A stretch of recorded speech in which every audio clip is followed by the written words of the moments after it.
The live TV, सच सबसे आगे।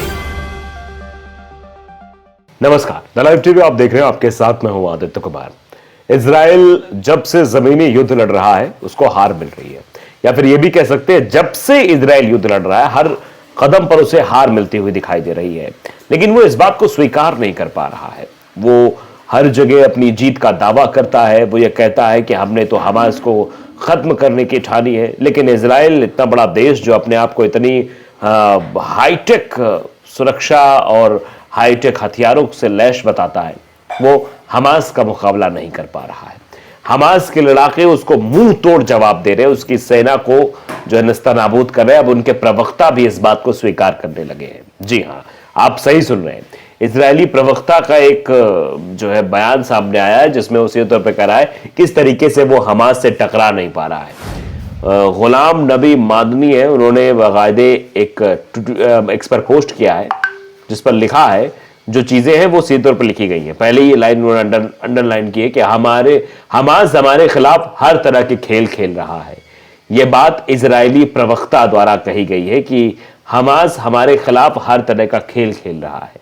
Hamas Hebrew में रिकॉर्ड करता है और युद्ध के मैदान में प्रसारित करता है। मतलब हिब्रू में वो रिकॉर्ड करता है और युद्ध के मैदान में प्रसारित करता है, जिसमें हमारे कैदियों की रिहाई के लिए 1 दशक का समय दिया जाता है। जब हमारी सेना उस स्थान पर जाती है जहां कैदियों की चीखें होती हैं तो मुजाहिदीन वहां हमला कर देते हैं। ये बात कही जा रही है, यानी मुजाहिदीन यानी हमास के लड़ाकों के बारे में कहा जा रहा है। हमास हमारे खिलाफ बड़ी चालें चल रहा है जिसकी कीमत हमारी सेना को चुकानी पड़ रही है। इजरायली सैन्य प्रवक्ता डैनियल हगारी द्वारा CNN के साथ एक साक्षात्कार।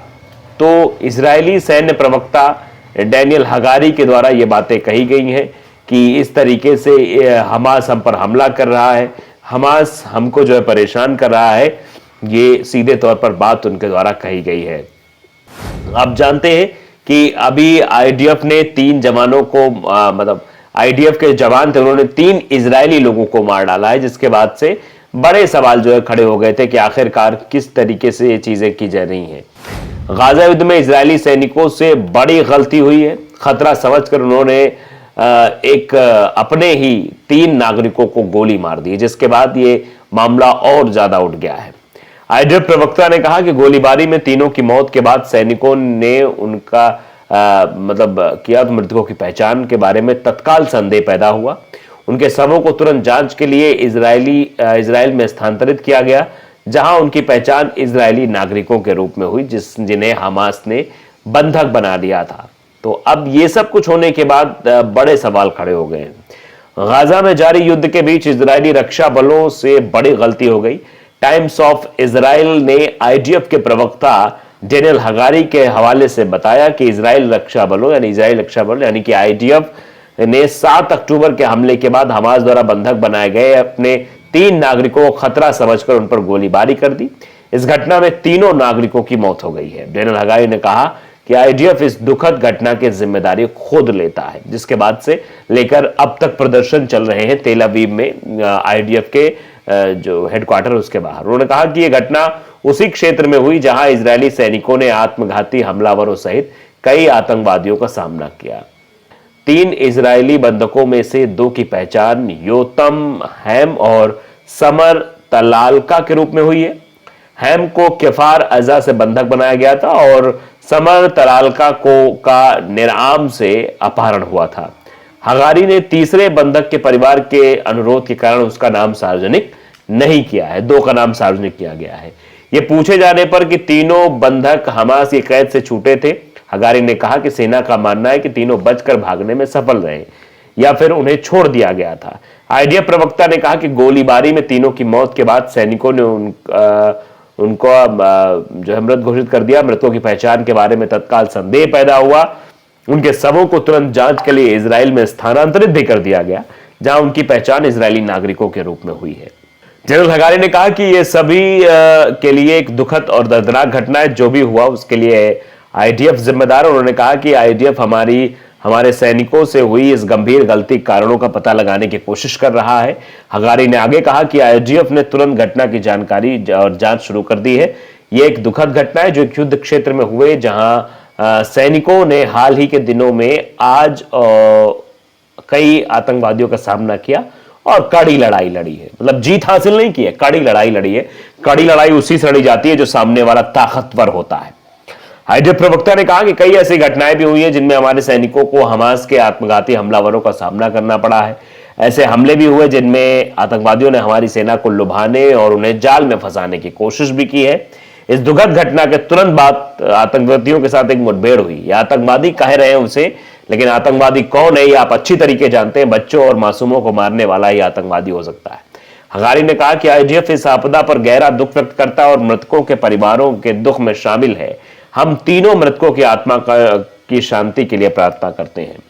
तो ये बात तो डैनियल हगारी द्वारा कही जा रही है, लेकिन जिस तरीके का जो रिएक्शन था डैनियल हगारी का, जो बातें डैनियल हगारी कह रहे हैं, वो जान रहे हैं कि हमास के सामने टिक पाना, हमास से टक्कर ले पाना इतना आसान काम नहीं है। शायद यही वजह है कि हमास के बारे में इस तरीके की टिप्पणी की जा रही है कि हमास घात लगाकर हमला कर रहा है, हमास निशाना बना रहा है इजरायली सेना को और इजरायली लोगों को और इजरायलियों को काफी परेशान कर रहा है।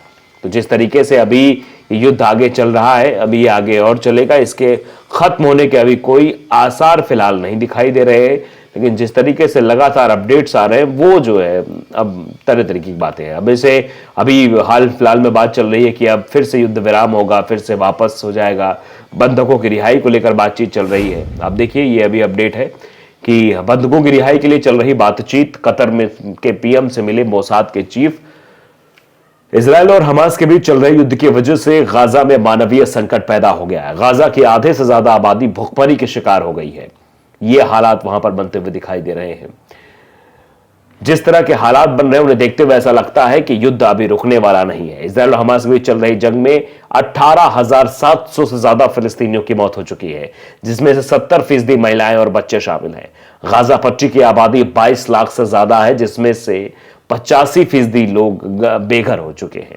7 अक्टूबर को हमास के हमले के बाद युद्ध की शुरुआत हुई थी। इजराइल में घुसकर जिस तरह से हमास के लड़ाकों ने घटना को अंजाम दिया, उससे तेल अवीव इतना नाराज हुआ कि उसने हमास को जड़ से मिटाने की कसम खा ली। यही वजह है कि अब गाजा में हमास के ठिकानों पर 22,000 से ज्यादा बार एयर स्ट्राइक की गई। युद्ध का आज का यह 72वां दिन है। ऐसे में इजराइल हमास के बीच युद्ध अभी भी जारी है।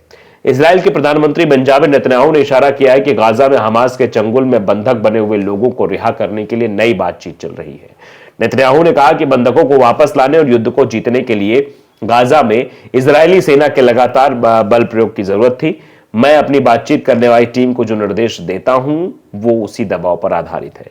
इजरायली खुफिया एजेंसी मोसाद के चीफ डेविड बार्नियान ने यूरोप में कतर के प्रधानमंत्री मोहम्मद बिन अब्दुल रहमान अल थानी से मुलाकात की है। सूत्रों ने बताया कि इस मुलाकात में बंधकों की रिहाई के लिए बातचीत फिर से शुरू करने पर चर्चा की गई है। इजराइल की राजधानी तेल अवीव में सरकार पर बंधकों की रिहाई के लिए दबाव बनाने के लिए हजारों लोगों ने प्रदर्शन किया है। लोगों ने कहा कि बंधकों को अब रिहा नहीं करवाना चाहिए। प्रदर्शन में हिस्सा लेने वाले कुछ लोगों ने कहा है कि वे तत्काल युद्ध विराम की मांग करते हैं ताकि बंधकों को रिहा करवाया जा सके। इजराइल डिफेंस फोर्स के chief of staff Herzi Halevi ने आईडीएफ सैनिकों की गलती से मारे गए 3 इजरायली बंधकों की मौत की जिम्मेदारी ली है। उन्होंने कहा कि सेना ने मामले की जांच शुरू कर दी है। भविष्य में इस तरह की घटना को रोकने के लिए हर संभव तैयारी भी की जाएगी। फिलहाल आप देख रहे हैं कि किस तरीके से हमास जो हमला कर रहा है, जिससे इजराइल परेशान है। तो लाइव टीवी को अगर आपने सब्सक्राइब नहीं किया जरूर करिए, बेल आइकन दबाइए ताकि सच खबर आप तक पहुंचती रहे। नमस्कार। द लाइव टीवी, सच सबसे आगे।